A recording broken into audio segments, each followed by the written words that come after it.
Hello student, हमारे JEE advance के solution में आज हम क्वेश्चन लाए जो कि 2019 से है। If you like my videos please subscribe the channel and hit the like button.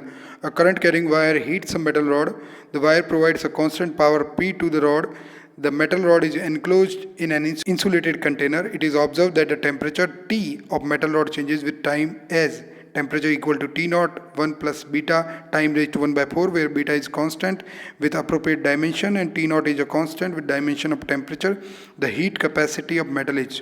तो भाई यहाँ पे हम मेटल में से कुछ करंट, मेटल रॉड में से करंट प्रोवाइड कर रहे हैं, तो वो हीट कर रही है। अपन जो कांस्टेंट पावर उसको दे रहे हैं वो पी है, और वो पावर कहाँ जाएगा? सीधा का सीधा इंटरनल एनर्जी में जाएगा। सिंपल सी बात है।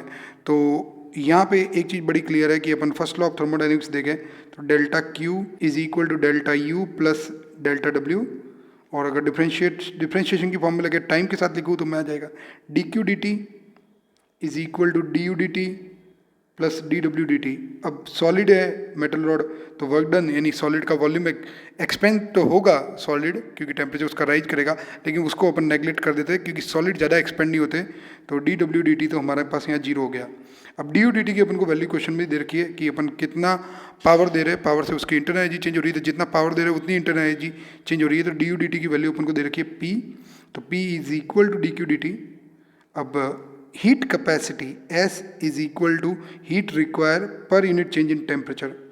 तो हम यहाँ डी क्यू डी टी, यहाँ टी टाइम है और हीट कैपेसिटी के अंदर टी टेम्परेचर है, तो हम क्या कर देते हैं डी क्यू की जगह अपन लिख देते हैं एस डी टी।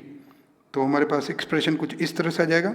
अब टी की वैल्यू यहाँ पुट करते हैं यानी सब्सटीट्यूट करते हैं और डिफ्रेंशिएट करते हैं, तो हमारे पास आ जाएगा एस टी डी टी, और टी की वैल्यू यहाँ है T naught 1 plus beta time raise to 1 by 4।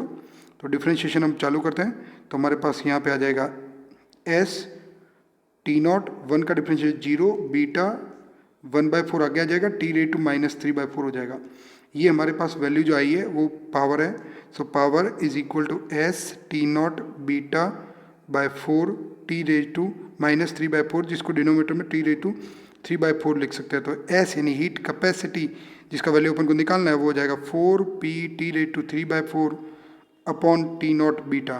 अब प्रॉब्लम ये है कि हमारे पास जितने भी ऑप्शन है उसमें टाइम नहीं दे रखा है, टाइम की पावर 3 बाय 4 आ रही है, तो हमको टाइम नहीं दे रखा है, तो हमको क्या करना है टाइम को एलिमिनेट करना है। टाइम को एलिमिनेट कैसे करेंगे? तो उसके लिए अपन देखते हैं कि अपन को जो टेम्परेचर का रिलेशन दे रखा है वो है T naught 1 plus beta T raise to 1 by 4। यहाँ से हम टी रेज टू 3 बाय 4 का वैल्यू निकाल देते हैं। कैसे? तो देखिए T naught plus T naught beta T raise to 1 by 4, जिसको अपन फर्दर लिख सकते हैं T minus T naught is equal to T naught beta T raise to 1 by 4। Both side अपन क्यूब कर लेते हैं, तो हमारे पास आ जाएगा T minus T naught whole cube upon T naught cube beta cube is equal to T raise to 3 by 4। अब ये जो वैल्यू आई है हमारे पास वो हम सिंपली सब्सटीट्यूट कर लेते हैं एस की एक्सप्रेशन में।